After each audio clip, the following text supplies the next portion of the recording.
Tracks Ahead, brought to you by Kalmbach Publishing Company, producers of an online source for rail-related information where you can discover model trains, toy trains, garden trains, and even real trains.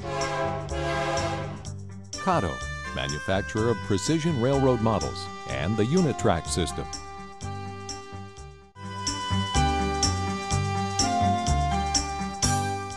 Hi, I'm Spencer Christian. On this episode of Tracks Ahead, we'll visit master model builder Howard Zane and look at his highly detailed layout and splendid scratch-built structures. We'll see one of the last of the breed of interurban railroads in the U.S. And we'll take a ride on the Australian Orient Express in northeastern Australia. But first, it's time for a little quiz. What is the single most visited site in Washington, D.C.? Is it the White House, the Capitol, the Smithsonian?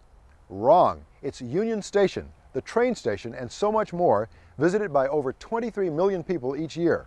After watching this, you'll see why. Washington, D.C. It's arguably the most important city in the world. And for nearly 100 years now, Union Station has welcomed people here. Located just 2 blocks from the Capitol, Union Station is itself a destination. This magnificent building has played host to countless presidents, dignitaries, and everyday travelers and commuters. The 2 levels of concourses are lined with 130 stores. There's a 9-screen movie theater, 7 full-service restaurants, and dozens of casual places to eat. Many people come here just to ooh and ah at the incredible architecture that this building represents, and also the era it represents. It was a time of grand public building projects, and this station is a magnificent example of the turn of the century emphasis in this city to turn the city into a world capital. And this is the gateway to that world capital, and it fulfills the role even in the 21st century, and it fulfills it very well. Opened in 1907, Union Station was designed specifically to serve as a gateway to the capital city. It's monumental in every respect. If you laid the Washington Monument on its side, it would fit inside Union Station. When it opened, it covered more ground than any other building in the United States. It's called Union Station because it's the union of the various railroads that existed at the time, which would be the Penn Central and the Baltimore, Ohio railroads. And a Union Station, you'll find them in a lot of cities throughout the United States, but it just means a union of different railroads coming together. It was the largest train station in the world. It was a sparkling gem until the 1950s, when folks started traveling by plane instead of train. The entire building was actually closed in 1981. Because the roof leaked so badly that mushrooms were growing up out of the floor. It was a tragic situation. But a unique public and private partnership would bring it back to life. In 1988, after a $160 million renovation, the building reopened, restored to its former glory. Union Station is now the hub for Amtrak's headquarters and executive offices. Amtrak riders and commuter rail passengers pack the place. There is indeed a synergy. In terms of Amtrak, we run approximately 80 to 85 trains per day, depending on the day of the week. The combined total, if you include MARC, the Maryland and the Virginia Railway Express, and Amtrak, it's about 208 trains on an average weekday. And the number of passengers runs into the 25 to 30,000 per day. So it's a very busy place. If you add the popular Washington Metro rail system, the number gets into the very high thousands, because this is a major metro rail station for the heavy rail transit system, the Washington area. And a lot of people come through on the metro as well. That feeder system helps. Well, obviously it takes people to and from work every day, but it also is a way to get people to intercity trains, the intercity trains that Amtrak runs. In order for the investment in this building to be amortized, to be justified, the investment in the restoration of the architectural aspects of this building, there needed to be a payback. And in order to do that, it was decided that a retail center could be incorporated into the transportation segment of the building. There were some skeptics back in the mid-1980s when that was proposed, and frankly, I was one of them. I was very wrong. This turned out to be a major anchor for this entire part of the city. All the trains here are coordinated by the people who work in the Union Station Control Center, as well as what's called the K Tower. It's a mind-boggling amount of coordination needed to keep everything running so smoothly. They make up the trains as required, they position the trains in the terminal for departures as required, and they make space available for the arrivals. K Tower can watch trains on what they call a model board. It's really a map, an electronic map of the track layout here. There are approximately 30 operating tracks within Washington Union Station, and they're all interconnected with a spaghetti-like system of switches and signals and catenary wire. It's an extremely complicated system, and K Tower is, if you will, the location that choreographs the movement of all these trains, the switch engines, the work trains, the long-distance trains, the commuter trains. They all have to be coordinated and in a way that's efficient, safe, and quick. Union Station is an impressive sight in an impressive city. This station is architecturally one of the masterpieces among all railroad stations. So just in terms of historic preservation, it was imperative that this magnificent building, the facade, and all of its features were saved. Union Station is a testament to the importance of rail travel, a monument to both look at and walk through. Washington's Union Station is actually Amtrak's third busiest station after Penn Station in New York City and Philadelphia's 30th Street Station. Sometimes when you walk into certain places, your jaw just drops and you stare and say, wow! We're going to take you to such a place right now. It's in Maryland, and it's the home to a breathtaking scale layout and a fantastic collection of brass model railroad pieces. What you notice when you walk into Howard Zane's basement is that every nook, cranny, and corner is filled with trains. His HO scale layout is realistic, entertaining, and simply impressive. It's nearly 2,500 square feet of painstakingly constructed fun. You see principle and passion in how everything is laid out. You see hours and expertise in the often self-designed and scratch-built structures. The Piermont Division of the Western Maryland Railroad is a beautifully scenic depiction of a West Virginia coal hauler. It's more than just an excellent layout, it's a work of art. And the designer is truly an artist. So what is it about model railroading that appeals to a gentleman with impressive credentials in industrial design and fine arts? It's an art form. Model railroaders are conceived as overaged, overweight adults, usually male. Unfortunately, it doesn't have to be that way, but 99% are male. That were conceived as fools that never had the good sense to put their trains away after Christmas, and it's not that way. It is an art form. It encompasses many skills, and better than the word skill, I like to use the word challenge, because the challenges are carpentry, model building, horticulture, electronics. You can go on and on, even computer technology. And it's sort of like, you know, it's a microcosm of everything in life. To start, you have to build a benchwork, so therefore you have to know how to use a power saw or a hand saw and cut wood. Then you have to know how to attach, screw them together and build your benchwork. Then from there you build roadbed, and that can be made out of plywood or splines or any method you can conceive. And then from there you have to know track laying, wire the track. Then you get into scenery and so forth. Now the sky's the limit. Model railroading is, when I say it's an art form, it's multi-dimensional art. If you do a drawing, it's two-dimensional. If you build a relief, a model is three-dimensional. but there are more dimensions. The other dimensions, when you get into model railroading, you have sound, you have smell, and you have animation. Howard Zane is committed to the integrity and preservation of both the hobby and the fine art of model railroading.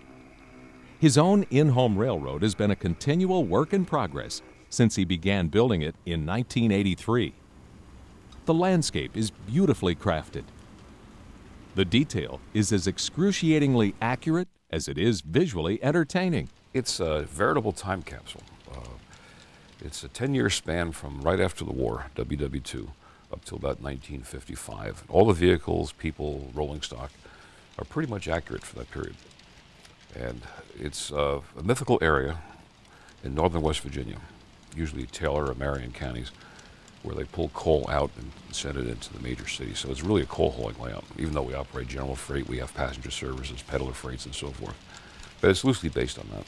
As if this wasn't enough to consume the time and talent of one man, Zane has yet another railroad-related passion. He's both an appraiser of and investor in beautiful brass model railroad cars, collectible pieces of art. Some of these locomotives have every nut and bolt cast into it that the prototype had. It's the ultimate in detail. There's a lot of painstaking effort that goes into these things. The thing about brass, there's a dichotomy here, is that every year they get better and better as far as quality and mechanical, just mechanical. It's almost up to mechanical perfection, but the chance of it ever running on the layout gets slimmer and slimmer because of the price. The second worst sound in the world is a brass locomotive hitting the floor. You just don't want to hear that sound. So anybody who's going to spend $2,000 for a locomotive is not going to run it. So I'd say 80 to 85% of all brass today winds up in cases.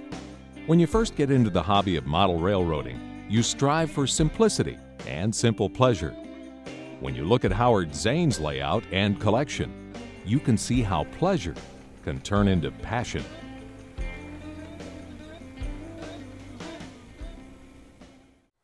Howard Zane cares so much about the hobby that he helps produce the Great Scale Model Train Show, which is the largest model railroad show of its kind.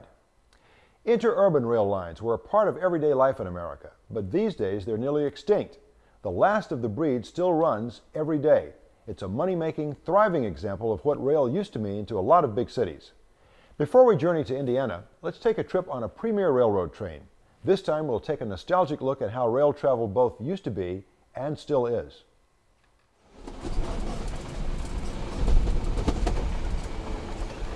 Just keeps on rolling, it does, it gets better and better. I must say I've never experienced a holiday like this before. Realistically, is just a cocoon of absolute luxury. It's just opulence from the service to the product itself. The Orient Express is the best. The Orient Express is synonymous with class, sophistication, and opulence. In fact, there are simply not enough superlatives to sum up this train. It is the Great South Pacific Express, better known as Australia's Orient Express. The eventual destination is the Kuranda Rainforest, just outside Cairns on the east coast of Australia.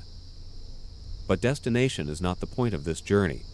It is the journey that lies at the heart of this world-class excursion. We do our best to make sure people live happy. People look forward to their trip. It's a trip of a lifetime. They look forward for many weeks or many months or many years. For passengers, it is a return to an elegant time in history that has never faded aboard the Australian version of this legendary train. They are greeted by the entire crew as they board the plush coaches. It is the first glimpse of the vital combination that creates the Orient Express experience, the coming together of train and staff. We're one-on-one.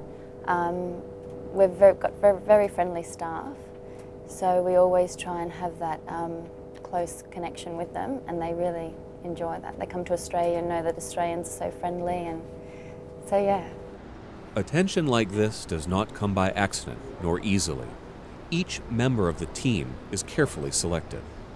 We've made a strategy at the beginning to hire people 50% on their skills, 50% on their personality.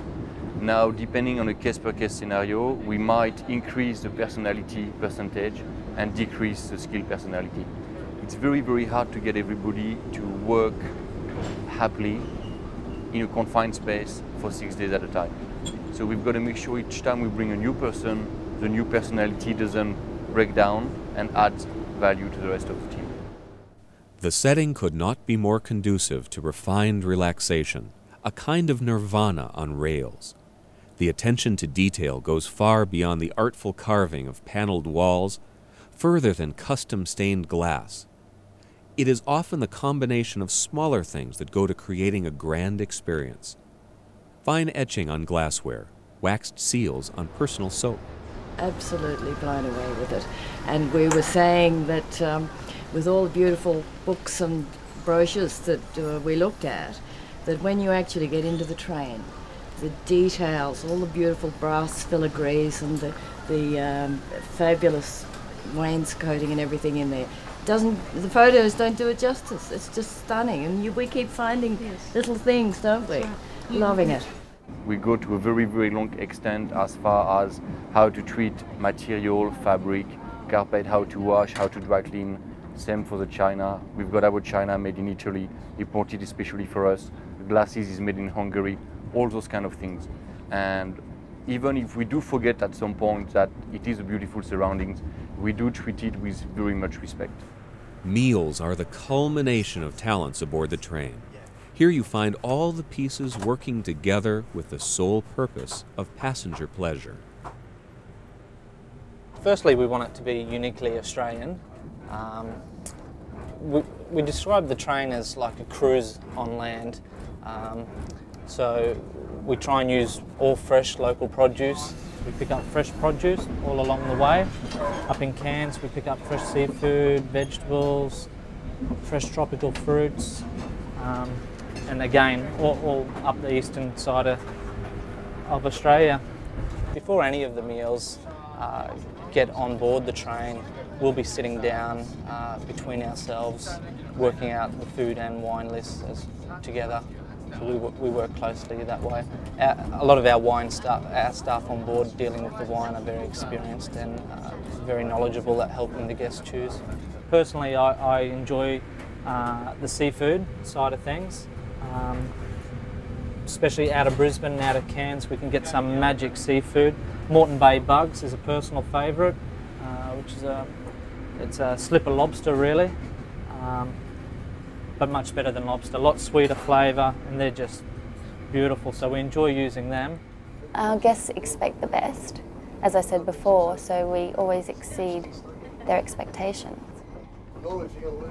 And in this part of Australia, expectations are high with regard to scenery, both inside and outside the train.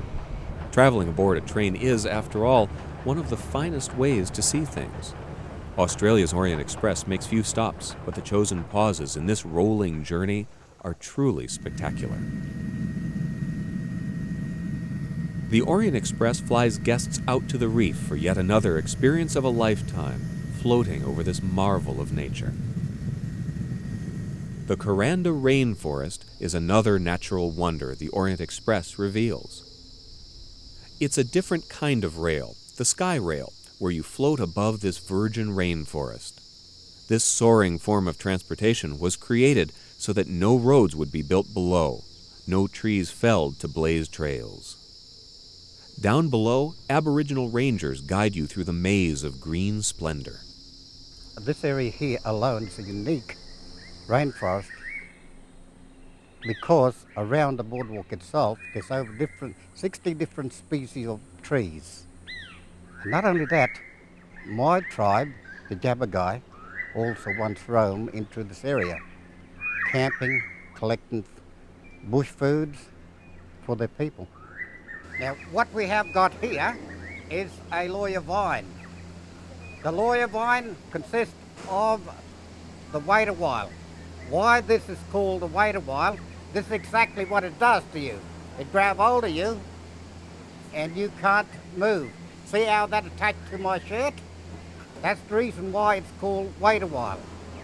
I think the sky rail itself is for all to come up and see the beauty of the rainforest. Australia is a land of varied beauty. It comes in natural forms and man-made creations. The Orient Express is a portal to such magnificence.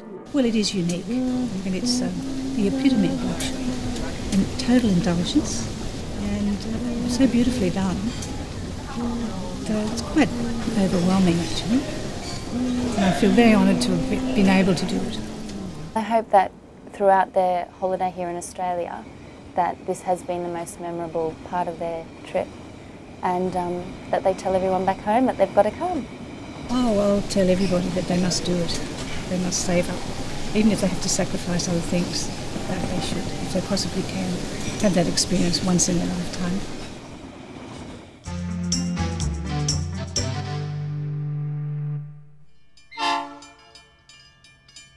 You're looking at the last of a breed, the South Shore Line.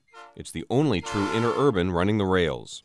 There used to be railroads of this type all over the Midwest. We had numerous railroads in Indiana. And over the years, with the popularity of the automobile, this mode of transportation slowly disappeared. Again, except for the South Shore Railroad. Don't get the idea that this is one of those nostalgic things holding on by the skin of its teeth, supported by donations. The line is not a charity case. In here, it's standing room only. The success of this system today, I believe, can be attributed to the foresight of the governor, at that time, Governor Otis Bowen, and the legislators and the community leaders in northwestern Indiana that saw the potential of maintaining this service and improving this service and not letting it disappear. I mean, you literally have a situation now with the cost of gasoline prices escalating, that we literally don't have the capacity to meet our current demand. The beginnings were humble. Back in the old days, it was just one link of a vast network of interurban lines. First called the Chicago and Indiana Airline Railway, it was renamed the Chicago, Lakeshore, and South Bend Railway with an eye toward expansion. In 1925, Samuel Insull bought the line at auction, renaming it the South Shore and South Bend Railroad. Right off the bat, he started updating things and built new stations. This is the last of the Insull stations in existence. It was actually rather unique in the sense that part of it was a train station. The other part was really a residence for the caretaker and the person that actually issued the tickets.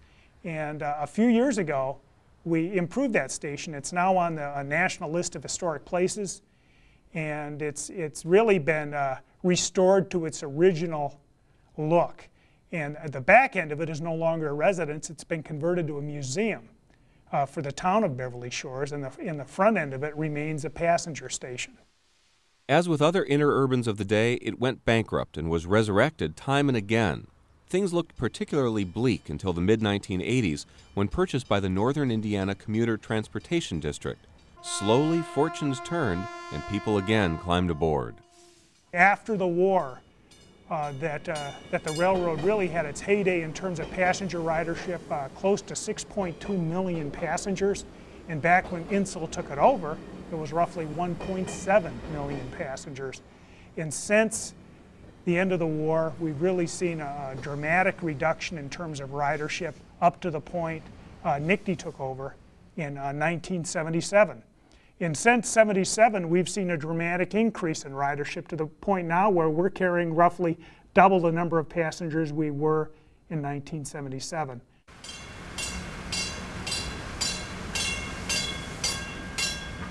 For riders, it's a part of everyday life. While some cities are bringing commuter rail back into business, here in the South Shore Line, it never really went away. There was an initial vision to preserve the service, and now we're beginning to see that vision paying off. That it's needed, it's desperately needed. It was needed back in the oil embargoes in the 70s, early 80s, and now we're seeing that again.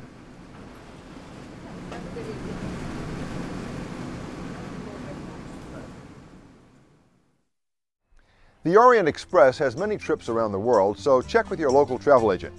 Thanks for being with us, and please join us next time for more Tracks Ahead. Tracks Ahead, brought to you by Kalmbach Publishing Company, bringing you Trains Magazine every month for over 60 years, and Classic Trains Magazine, covering railroading's rich heritage. Kato, manufacturer of precision railroad models and the Unitrack system. Walthers, manufacturer and supplier of model railroading products, serving the hobby since 1932. The Model Railroad Industry Association, a not-for-profit trade group for professionals in manufacturing, importing, packaging, or publishing model railroad merchandise.